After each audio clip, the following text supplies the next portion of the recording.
ದೃಶ್ಯ ನೋಡ್ತಾ ಇರೋದು ನಾವು ಮಂಡ್ಯದ ಕೆರೆಗೋಡಿನಲ್ಲಿ ಆಗ್ತಾ ಇರುವಂತಹ ಬೆಳವಣಿಗೆಗಳು. ಮತ್ತೊಂದು ಅಪ್ಡೇಟ್ ಲಭ್ಯವಾಗ್ತಾ ಇದೆ. ಇವತ್ತು ರಾಜ್ಯಾದ್ಯಂತ ಬಿಜೆಪಿ ಕಾರ್ಯಕರ್ತರು ಹೋರಾಟ ಮಾಡೋದಕ್ಕೆ ಮುಂದಾಗ್ತಿದ್ದಾರೆ.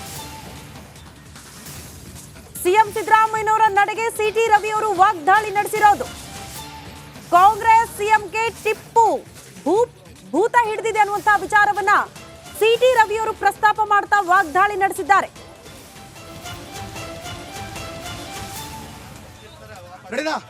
ಓಕೆ, ಮಂಡ್ಯದವರೆಗೂ ಪಾದಯಾತ್ರೆಯಲ್ಲಿ ಸಿಟಿ ರವಿ ಕೂಡ ಆಗಮಿಸಿದ್ದಾರೆ. ಅವ್ರನ್ನ ಮಾತಾಡ್ತಾ ಹೋಗ್ತೀನಿ. ಸರ್, ಸಿದ್ದರಾಮಯ್ಯ ಮೊನ್ನೆ ಹೇಳಿದ್ರು ಜೈ ಶ್ರೀರಾಮ್ ಅಂತ ಹೇಳಿದ್ರು. ಈಗ ಭಗವಾ ಧ್ವಜವನ್ನ ಇಳಿಸುವಂತ ಕೆಲಸ ಕಾಂಗ್ರೆಸ್ ಮೇಲೆ ಆರೋಪ ಬರ್ತಾ ಇದೆ. ಹನುಮಾನ್ ಧ್ವಜವನ್ನ ಏನ್ ಹೇಳ್ತೀರಾ? ನುಡಿಗೂ ನಡೆಗೂ ಅಂತರ ಇರೋದನ್ನ ತೋರಿಸಿದ್ದಾರೆ. ಅವರಿಗೆ ಹಾಗೆ ಹೇಳುವಂತ ಒಂದು ಅನಿವಾರ್ಯತೆ ಇದೆ. ಆದ್ರೆ ಆಗಾಗ ಏನ್ ಮಾಡ್ತೀರಿ, ಈ ಗಾಳಿ ಸೋಕ್ದಂಗೆ ಆಗುತ್ತಲ್ಲ, ಟಿಪ್ಪು ಸುಲ್ತಾನ್ ಗಾಳಿ ಬಂದು ಸೋಕ್ಬಿಡುತ್ತೆ. ಅವಾಗ ಇಂಥ ಹೀನ ಕೆಲಸ ಎಲ್ಲ ಮಾಡ್ತಾರೆ. ಕಾಂಗ್ರೆಸ್ನವರಿಗೆ ಈ ಟಿಪ್ಪು ಸುಲ್ತಾನ್ ಭೂತ ಹೊಕ್ಕೊಂಡಿರೋದ್ರಿಂದ ಹಿಂಗೆಲ್ಲ ಮಾಡಬಾರ್ದೆಲ್ಲ ಮಾಡ್ತಾರೆ. ಸರ್, ಪ್ರಮುಖವಾಗಿ ಈಗ ಏನು ಆರೋಪಗಳು ಬರ್ತಾ ಇರೋದಂದ್ರೆ ಇದೊಂದು ಧಾರ್ಮಿಕ ಆಚರಣೆ, ಧರ್ಮದ ಆಚರಣೆ ಇತ್ತು. ಎಲ್ಲವೂ ಶಾಂತಿಯುತವಾಗಿ ನಡೀತಾ ಇತ್ತು. ಏಕಾಏಕಿ ರಾಜಕೀಯ ಎಂಟ್ರಿ ಆಗೋದಕ್ಕೆ ಕಾರಣ ಬಿಜೆಪಿ ಅಂತ ಅವರ ಆರೋಪ.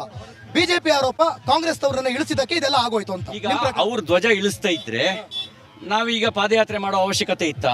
ನಾವು ಹೋರಾಟ ಮಾಡಬೇಕಾದಂತ ಅನಿವಾರ್ಯತೆ ಇತ್ತ? ಧ್ವಜ ಇಳಿಸಿದ್ದು ಯಾರು? ಯಾಕೆ ಇಳಿಸಿದ್ರು? ಕಾನೂನು ಕ್ರಮ ಕೈಗೊಳ್ತೀವಿ ಅಂತ ಹೇಳ್ತಾರೆ. ಕಾನೂನು ಯಾಕೆ ಬಂತಿಲ್ಲ? ಅಲ್ಲ, ಹೇಳಿದ್ನಲ್ಲ, ಕಾನೂನು ಕ್ರಮ ಕೈಗೊಳ್ಬೇಕು ಅಂದ್ರೆ ಭಗವದ್ ಧ್ವಜ, ಹನುಮತ್ ಧ್ವಜ ನಿಷೇಧಿತ ಧ್ವಜನ ನಿಷೇಧ ಮಾಡಿದಾರ. ಅದು ನಿಷೇಧ ಒಂದು ಪ್ರಣಾಳಿಕೆಯಲ್ಲಿ ಒಂದಿತ್ತು, ಬಜರಂಗ ದಳವನ್ನ ನಿಷೇಧ ಮಾಡ್ತೀವಿ ಅಂತ. ಬಹುಶಃ ಆ ಕಾರಣಕ್ಕೆ ಇರ್ಬೋದು. ಆ ರೀತಿ ನಿಷೇಧ ಮಾಡ್ತೀವಿ ಅಂತ ಅವ್ರು ಹೇಳೋದಕ್ಕೂ ಟಿಪ್ಪು ಸುಲ್ತಾನ್ ಭೂತವೇ ಕಾರಣ. ಈಗ ಇವ್ರು ಮಾಡ್ತಿರೋದಕ್ಕೂ ಟಿಪ್ಪು ಸುಲ್ತಾನ್ ಭೂತವೇ ಕಾರಣ. ಭೂತ ಬಿಡಿಸಿದ್ರೆ, ಕಾಂಗ್ರೆಸ್ಸಿಗೆ ಹೊಕ್ಕೊಂಡಿರ್ತಕ್ಕಂಥ ಈ ಭೂತನ ಬಿಡಿಸಿದ್ರೆ ನೆಟ್ಟಿಗಾಗ್ತಾರೆ. ಸರ್, ಯಾಕೆ ಟಿಪ್ಪು ಸುಲ್ತಾನ್ ಭೂತನೇ ಕಾರಣ ಅಂತ ನೀವು ವ್ಯಕ್ತಪಡಿಸ್ತಿದ್ದೀರಾ? ಆ ಟಿಪ್ಪುಗೆ ಹನುಮನನ್ ಕಂಡ್ರೆ ಆಗ್ತಿರ್ಲಿಲ್ಲ. ಅವ ಮೂಡಲಬಾಗಿಲ ಆಂಜನೇಯ ಸ್ವಾಮಿ ದೇವಸ್ಥಾನವನ್ನ ಆಂಜನೇಯನ ವಿಗ್ರಹ ಅಂತ ತೆಗೆದು ಮಸೀದಿ ಯಾಕೆ ಪರಿವರ್ತನೆ ಮಾಡ್ದ? ಈ ಆಧುನಿಕ ಟಿಪ್ಪು ಇದಾರಲ್ಲ, ಈ ಟಿಪ್ಪುಗೂ ಹನುಮನನ್ ಕಂಡ್ರೆ ಆಗಲ್ಲ. ಅಲ್ಲ ಸರ್, ಈಗ ಪ್ರಮುಖವಾಗಿ ನೋಡಿ, ನಮ್ಮ ಏನು ಈ ರಾಮ ಮಂದಿರಕ್ಕೆ ಇನ್ವೈಟ್ ಮಾಡಿದಂಥ ಸಂದರ್ಭದಲ್ಲಿ ರಾಮ ಮಂದಿರ ವಿಚಾರದಲ್ಲಿ ಬಿಜೆಪಿ ಅಥವಾ ಕಾಂಗ್ರೆಸ್ ರಾಜಕೀಯ ಮಾಡ್ತಾ ಇದೆ, ಬಿಜೆಪಿ ರಾಜಕೀಯ ಮಾಡ್ತಾ ಇದೆ ಅಂತ. ಈಗ ಅದೇ ಬಿಜೆಪಿ ನಾಯಕರು ಹೇಳಿದ್ರು, ಹಂಗೆ ನಾವು ರಾಜಕೀಯ ಮಾಡೋದಾಗಿದ್ರೆ ಯಾಕೆ ಇನ್ವೈಟ್ ಮಾಡ್ತಿದ್ವಿ ಅಂತ. ಈಗ ಅಲ್ಲಿ ರಾಮ ಮಂದಿರ ನಿರ್ಮಾಣಕ್ಕೆ ದೇಣಿಗೆ ಕೇಳಕ್ ಹೋದಾಗ ಏನ್ ಹೇಳಿದ್ರು? ನಾನ್ ಕೊಡೋಲ್ಲ. ಯಾರು ಹೇಳಿದ್ದು? ಸಿದ್ದರಾಮಯ್ಯ. ಮತ್ತೆ ಅದು ವಿವಾದಾಸ್ಪದ. ಸುಪ್ರೀಂ ಕೋರ್ಟ್ ಜಡ್ಜ್ಮೆಂಟ್ ಕೊಟ್ಟ ಮೇಲೂ ಒಬ್ಬ ಲಾಯರ್ ಆಗಿದ್ದವರಿಗೆ ಅದು ವಿವಾದಾಸ್ಪದ ಅಂತ ಹೇಳ್ತಾರೆ ಅಂತ ಹೇಳಿದ್ರೆ ಇನ್ನೇನು ಹೇಳಬೇಕು ಹೇಳಿ? ಇನ್ನೇನು ಹೇಳಬೇಕು? ಈ ಬೆನ್ನಲ್ಲೇ ಎಲ್ಲ ಆಗ್ತಿರುವಂತ ಬೆನ್ನಲ್ಲೇ ಜ್ಞಾನವಾಪಿಯಲ್ಲಿ ನಮ್ಮ ಕನ್ನಡ ಶಾಸನ ಸಿಕ್ತು. ಜೊತೆಗೆ ತ್ರಿಶೂಲ ಆಗಿರ್ಬೋದು, ಮತ್ತೆ ಸ್ವಸ್ತಿಕ್ ಸಿಂಬಲ್ ಆಗಿರ್ಬೋದು, ಇವೆಲ್ಲವೂ ಕೂಡ ಸಿಕ್ತಂತ ಸಂದರ್ಭ. ಭಾರತ ಒಂದಾಗಿತ್ತು, ಒಂದಾಗಿದೆ, ಒಂದಾಗಿರುತ್ತೆ. ಉತ್ತರ ದಕ್ಷಿಣ ಅಂತ ಒಡೆಯುವಂಥ ಸಂಚು ಮಾಡೋರಿಗೆ, ಭಾಷೆ ಹೆಸರಿನಲ್ಲಿ ಒಡೆಯುವಂಥ ಸಂಚು ಮಾಡೋರಿಗೆ ಕಾಶಿಯಲ್ಲಿ ಸಿಕ್ಕಂಥ ಕನ್ನಡ ಶಾಸನ ಉತ್ತರ ಕೊಟ್ಟಿದೆ. ಇವತ್ತಲ್ಲ, ನೂರಾರು ಸಾವಿರಾರು ವರ್ಷಗಳಿಂದಲೂ ಕೂಡ ಇಡೀ ಭಾರತ ಸಾಂಸ್ಕೃತಿಕವಾಗಿ ಒಂದಾಗಿತ್ತು, ಒಂದಾಗಿರುತ್ತೆ ಅನ್ನುವಂಥ ಸಂದೇಶವನ್ನು ಅದು ಕೊಟ್ಟಿದೆ. ಎಲ್ಲೋ ಒಂದು ಕಡೆ ಸಿಟಿ ರವಿ ಅವರು ಲೋಕಸಮರಕ್ಕೆ ಹೆಜ್ಜೆ ಇಡ್ತಾರೆ ಅನ್ನುವಂಥ ಮೂಲಗಳಿಂದ ಮಾತುಗಳು. ಇಡೀ ದೇಶದಲ್ಲಿ ಲೋಕಸಮರದ ಕಾವು ಪ್ರಾರಂಭ ಆಗಿದೆ. ಇಂಡಿಯಾ ಅಲಯನ್ಸ್ ಕಿತ್ಕೊಂಡು ಹೋಗ್ತಾ ಇದೆ. ಭಾರತೀಯ ಜನತಾ ಪಾರ್ಟಿ ನೇತೃತ್ವದ NDA ಮತ್ತೆ ಗೆದ್ದು ಬರುತ್ತೆ. 28ಕ್ಕೆ 28 ಕರ್ನಾಟಕದಲ್ಲಿ NDAನ ಗೆಲ್ಸೋದು ನಮ್ಮ ಗುರಿ. ಈ ಗೆಲ್ಸೋದಕ್ಕೆ ಒಂದು ಆಪರೇಷನ್ ನಡೀತಾ ಇದೆ ಬಿಜೆಪಿ ಕಮಲದಿಂದ ಅಂತ ಹೇಳಿ. ನಿಜ? ಯಾರು ಬರ್ತಾರೆ? ನಿಮ್ಗೆ ಏನಾದ್ರು ಮಾಹಿತಿ ಇದೆಯಾ? ಆಪರೇಷನ್ ಆದ್ಮೇಲೆ ನಿಮಗೆ ಗೊತ್ತಾಗುತ್ತೆ. Thank you sir. ಎಸ್, ಇವಿಷ್ಟು ಸಿಟಿ ರವಿ ಅವರ ಮಾತುಗಳು. ಅಂದರೆ ಅವರು ಕೂಡ ಪಾದಯಾತ್ರೆಯಲ್ಲಿ ಭಾಗಿಯಾಗಿದ್ದಾರೆ. ಯಾಕೆ ಈ ರೀತಿ ಕಾಂಗ್ರೆಸ್ ಅವರು ಮಾಡ್ತಿದ್ದಾರೆ ಅಂತಂದ್ರೆ ಅವರಿಗೆ ಟಿಪ್ಪು ಭೂತ ಅನ್ನುವಂಥದ್ದು ಮೆತ್ಕೊಂಡಿದೆ ಅಂತ ಸಿಟಿ ರವಿ ಅವರು ಆರೋಪವನ್ನು ಮಾಡ್ತಿದ್ದಾರೆ. ಕ್ಯಾಮರಾ ಪರ್ಸನ್ ಸಚಿನ್ ಜೊತೆ ಅಶ್ವದೇವಿತ್, ರಿಪಬ್ಲಿಕ್ ಕನ್ನಡ, ಮಂಡ್ಯ. ನೋಡ್ತಾ ಇದ್ವಿ, ಇದು ಸಿಟಿ ರವಿ ಅವರ ರಿಯಾಕ್ಷನ್. ಸಿಎಂ ಸಿದ್ದರಾಮಯ್ಯನವರಿಗೆ ಟಿಪ್ಪು ಭೂತ ಹಿಡಿದಿದೆ, ಅದನ್ನ ಬಿಡಿಸೋ ಕೆಲಸ ಮಾಡಿಸ್ತೀವಿ ಅನ್ನುವಂತಹ ವಿಚಾರವನ್ನ ಪ್ರಸ್ತಾಪ ಮಾಡಿದ್ರು. ಒಟ್ಟಿನಲ್ಲಿ ಹನುಮ ಧ್ವಜ ಕೆಳಗಿಳಿಸಿರುವ ವಿಚಾರವನ್ನ ಎಷ್ಟು ರಾಜಕೀಯವಾಗಿ ಬಳಕೆ ಮಾಡಿಕೊಳ್ತಿದ್ದಾರೆ ಜನಪ್ರತಿನಿಧಿಗಳು ಅನ್ನೋದನ್ನ ಗಮನಿಸ್ತಾ ಇದ್ವಿ. ಮಂಡ್ಯದ ಕೆರೆಗೋಡುವಿನಲ್ಲೂ ಕೂಡ ಪಾದಯಾತ್ರೆಯನ್ನ ಬಿಜೆಪಿ ನಾಯಕರು ಹಮ್ಮಿಕೊಂಡಿದ್ದಾರೆ. ಜೆಡಿಎಸ್ ನಾಯಕರ ಸಾಥ್. ಬೆಂಗಳೂರಿನಲ್ಲೂ ಕೂಡ ದೊಡ್ಡ ಮಟ್ಟದ ಹೋರಾಟಕ್ಕೆ ಮುಂದಾದ್ರು ಬಿಜೆಪಿ ಕಾರ್ಯಕರ್ತರು. ಆದ್ರೆ ಪೊಲೀಸರು ಅವಕಾಶ ಮಾಡಿಕೊಡ್ಲಿಲ್ಲ, ಅವರನ್ನ ವಶಕ್ಕೆ ಪಡೆದುಕೊಳ್ಳುವ ಕೆಲಸ ಕೂಡ ಆಯಿತು. ಬರೀ ಮಂಡ್ಯ ಬೆಂಗಳೂರು ಸೀಮಿತನ? ಖಂಡಿತ ಇಲ್ಲ. ರಾಜ್ಯಾದ್ಯಂತ ಕೂಡ ಬಿಜೆಪಿ ಕಾರ್ಯಕರ್ತರು ಇವತ್ತು ಹೋರಾಟ ಮಾಡ್ತಾರೆ. ಆ ಮೂಲಕ ಸರ್ಕಾರ ಹಿಂದೂ ವಿರೋಧಿ ಸಿಎಂ ಸಿದ್ದರಾಮಯ್ಯನವರು ಹಿಂದೂ ವಿರೋಧಿ ಸರ್ಕಾರ ಅನ್ನೋ ಬಿಂಬಿಸುವ ಪ್ರಯತ್ನ ಬಿಜೆಪಿ ನಾಯಕರಿಂದ. ಅದೇ ಕಾರಣ ಸಿಟಿ ರವಿ ಅವರು ಹೇಳಿರೋದು ಟಿಪ್ಪು ಭೂತ ಸಿಎಂ ಸಿದ್ದರಾಮಯ್ಯನವರು ಹಿಡಿದಿರೋದು ಅಂತ.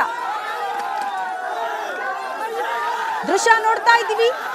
ಜನಸಾಮಾನ್ಯರಿಗೆ ಬಿಟ್ಟಿದ್ರೆ ಮೋಸ್ಟ್ಲಿ ಇದು ಇಷ್ಟು ದೊಡ್ಡ ಮಟ್ಟದಲ್ಲಿ ಹೋರಾಟಗಳು ಪ್ರತಿಭಟನೆಗಳು ಆಗ್ತಾ ಇರಲಿಲ್ಲ ಮಂಡ್ಯದಲ್ಲಿ. ಆದ್ರೆ ರಾಜಕೀಯ ನಾಯಕರ ಎಂಟ್ರಿಯಿಂದ ತೀವ್ರ ಸ್ವರೂಪ ಪಡೆದುಕೊಳ್ತಾ ಇದೆ ಹೋರಾಟ ಪ್ರತಿಭಟನೆಗಳು. ವಿಪಕ್ಷ ನಾಯಕ ಆರ್ ಅಶೋಕ್ ಅವರು ಕರೆ ಕೊಟ್ಟಿರೋದು ರಾಜ್ಯಾದ್ಯಂತ ಕೂಡ ಇದೇ ವಿಚಾರವನ್ನ ಇಟ್ಕೊಂಡು ನಾವು ಹೋರಾಟ ಮಾಡ್ತೀವಿ, ಎಲ್ಲೆಡೆ ನಮ್ಮ ಕಾರ್ಯಕರ್ತರು ಇವತ್ತು ಪ್ರತಿಭಟನೆ ಮುಂದಾಗ್ತಾರೆ ಅಂತ. ಅದೇ ರೀತಿ ರಾಜ್ಯಾದ್ಯಂತ ಬಿಜೆಪಿ ಕಾರ್ಯಕರ್ತರು ರಸ್ತೆಗಿಳಿದು ಹೋರಾಟ ಮಾಡೋದಕ್ಕೆ ಸಿದ್ಧತೆ ಮಾಡ್ಕೊಳ್ತಿದ್ದಾರೆ.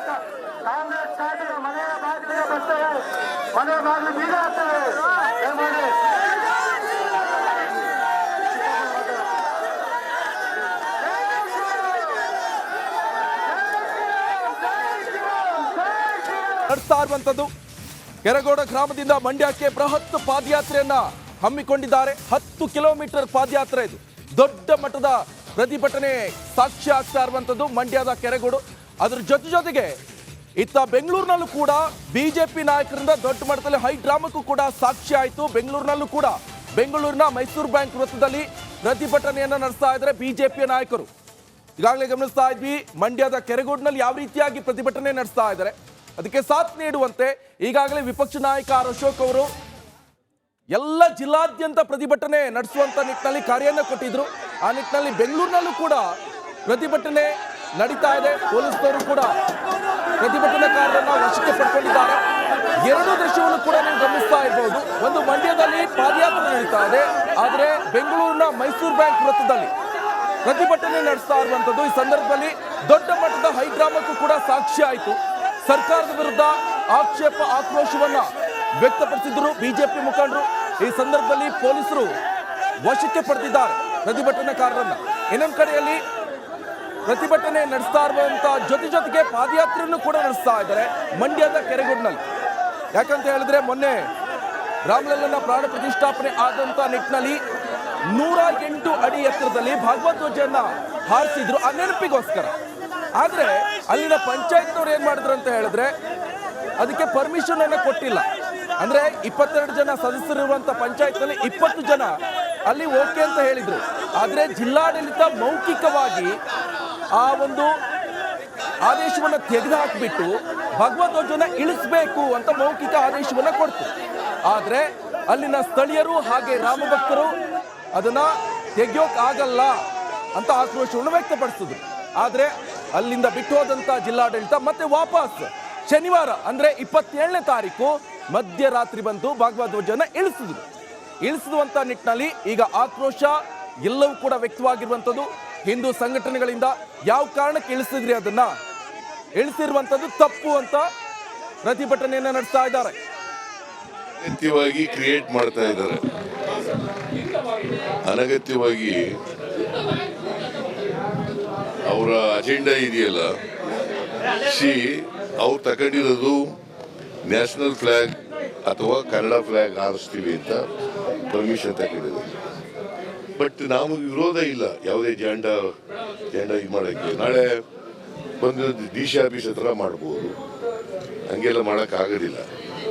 ಸೊ ಅದಕ್ಕೆ ಯಾವ ಪರ್ಮಿಷನ್ ತಗೊಂಡಿದ್ರು ಅದನ್ನು ಆ ಬಾವುಟ ಮಾಡಬೇಕಾಯ್ತು. ಅದಕ್ಕೆ ಅವರು ಜಿಲ್ಲಾಡಳಿತದವರು ಕ್ರಮ ತಗೊಂಡಿದ್ದಾರೆ.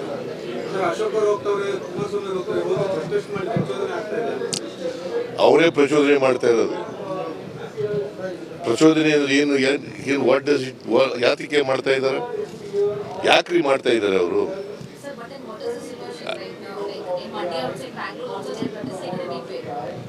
No, my point is why they are instigating the people.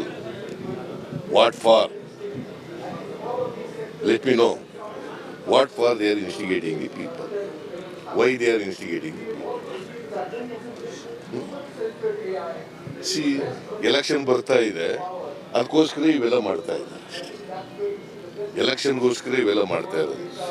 ಅವರು ನಮ್ದೇನು ತಕರಾರಿಲ್ಲ, ಅವ್ರು ಯಾವ ಪಂಚಾಯತಿ ಅವ್ರಿಗೆ ಏನು ಪರ್ಮಿಷನ್ ಕೊಟ್ಟಿದ್ರು ಅದ್ರ ಪ್ರಕಾರ ನಡ್ಕೊಂಡಿದ್ರೆ ಜಿಲ್ಲಾಡಳಿತ ಯಾಕೆ ಇಂಟರ್ಫಿಯರ್ ಆಯ್ತಿದ್ರು ಅವ್ರಿಗೆ?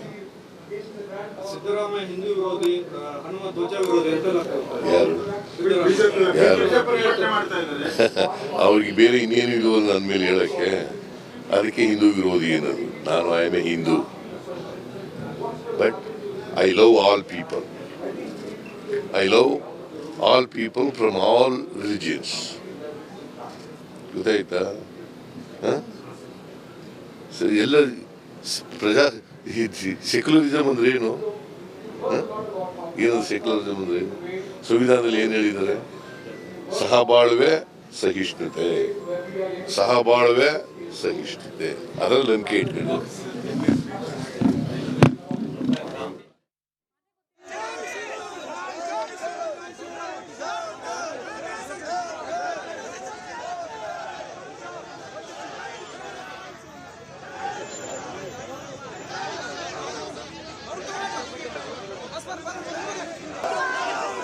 ಈ ಬಗ್ಗೆ ಮತ್ತಷ್ಟು ಡೀಟೇಲ್ಸ್ ಅನ್ನ ಕೊಡ್ತಾ ಹೋಗ್ತಾರೆ ನಮ್ಮ ಪ್ರತಿನಿಧಿ ಆನಂದ್. ನೇರ ಸಂಪರ್ಕದಲ್ಲಿ ಜಾಯಿನ್ ಆಗ್ತಿದ್ದಾರೆ. ಆನಂದ್, ಸದ್ಯ ಯಾವ ರೀತಿಯ ಹೋರಾಟಗಳು ಬಿಜೆಪಿ ನಾಯಕರಿಂದ ಆರಂಭ ಆಗಿದೆ? ಪಾದಯಾತ್ರೆ ಕೂಡ ಹಮ್ಮಿಕೊಂಡಿದ್ದಾರೆ. ಜೆಡಿಎಸ್ ನಾಯಕರ ಸಾಥ್ ಬೇರೆ. ಪ್ರತಿಭಟನೆಯ ಸ್ವರೂಪ ತೀವ್ರ ಮಟ್ಟದಲ್ಲಿ ಇರುತ್ತಾ ಹೇಗೆ ಇವತ್ತು?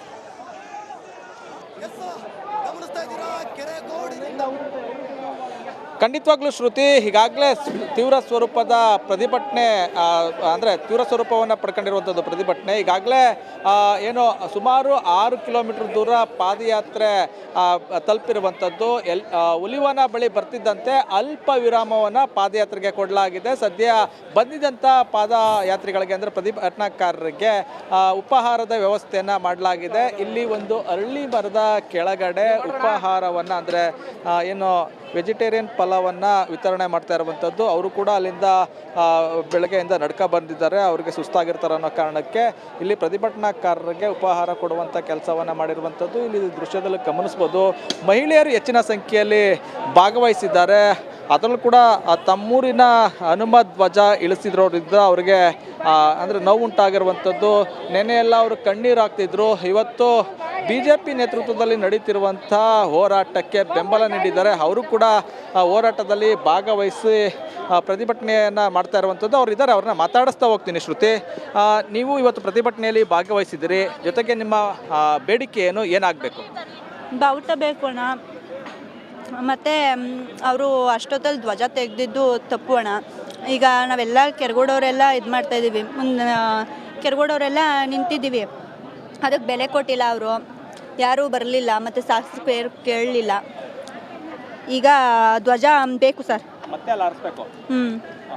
ಮತ್ತು ನಮ್ಮೂರಲ್ಲಿ ಏನು ಧ್ವಜ ಇತ್ತು ಅದು ನಿಲ್ಲಿಸ್ತೀವಿ ಸರ್. ನಾವು ಯಾವುದೇ ಕಾರಣಕ್ಕೂ ಅದು ಸ್ಟಾಪ್ ಮಾಡಿಸೋದೇ ಇಲ್ಲ. ಅದು ಅಲ್ಲೇನಿತ್ತು ಅದನ್ನ ನಿಲ್ಲಿಸ್ತೀವಿ ಸರ್ ನಾವು. ಹೌದು ಸರ್, ಅದು ಜೈ ಶ್ರೀ